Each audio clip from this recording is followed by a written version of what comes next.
Ejidi for monte hita sama enda onyankopon da ne di tweme. Eya ndo nwumre me kwa akoda me bompa kakra na me se meda. Timeda ho mani nkum, timeda ho ma ne banajo 12 o'clock. Se bo 12 o'clock for 13 ani bi ka kire me se sorry bompa e.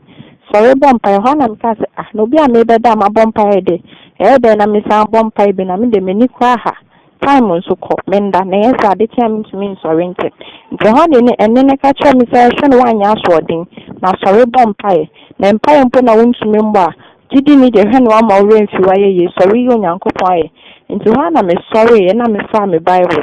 na me kɔ tena ase na me start sɛ me bɔ mpaeɛ kakra nti me bɔ mpaeɛ na me gyae mpaeɛ no na me start sɛ me tuntum nyankopɔn me to worship nnwom ne ade nti ɔhɔ na me kata m'ani ɛnwom to no me hu ane sɛ papa tintin kɛseɛ ɛhyɛ atare kɔkɔɔ te sɛ jalabia kɔkɔɔ a ɛhyɛ no na okuta krataa yɛ abobɔ na ade a mehu wɔ krataa a obi mu kyerɛ me no ade a mehu wɔ krataa no sɛ yɛatwerɛ sɛ the kingdom of God is at hand ɛhɔ na metee ne nipa ne ka kyerɛ me sɛ monhwɛ na mogya na mebɛhwie gu maa mo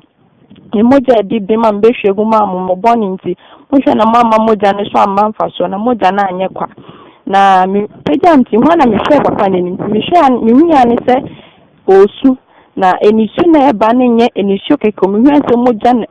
pamfri n'ani ase na sɔne na sɔfom na me hu hita sɛ mo me wura ofo yi na me suye na me bompa ka kyerɛ ade so hu yɛ mɔbɔ empo yɛ na ya fom kwan ni wɔ na ɔngye ɔno nyankopɔn di yɛ hu yɛ mɔbɔ na ɔkyerɛkyerɛ kwan ɔmbie aso no ɔmbie ni na ɔndirect yɛ kankan yɛ gidifo ɔnkyerɛ kwan pa yɛ bɛfa so ne yanyira na ɔnso ɔhu nyankopɔn ɔmbo ɔno ɔnyɛ wɔ n'adom na ɔhu nyankopɔn na asɛm wɔ yɛ asɛm a me hu dream yie ti me yɛsɛ mentumi mfa nhyɛ me ho na ɛne ne ka kyerɛ me sɛ me make sure sɛ at least ɛbɛdu wiase afa na nti mesrɛ boa me na ɛmfa asɛm wei ɛma wɔn a wɔnte yɛ hita asɛm wei wɔn a wɔnte yɛ no ɔmo nso nte asɛm wei na menhyira wo paa sɛ wobɛboa me na wasɛne ade wei ama ɔde ɔno so wonnua bi anaasɛ wadamfo bi ɔwɔ wo nkyɛn a onyankopɔn bɛhyira wo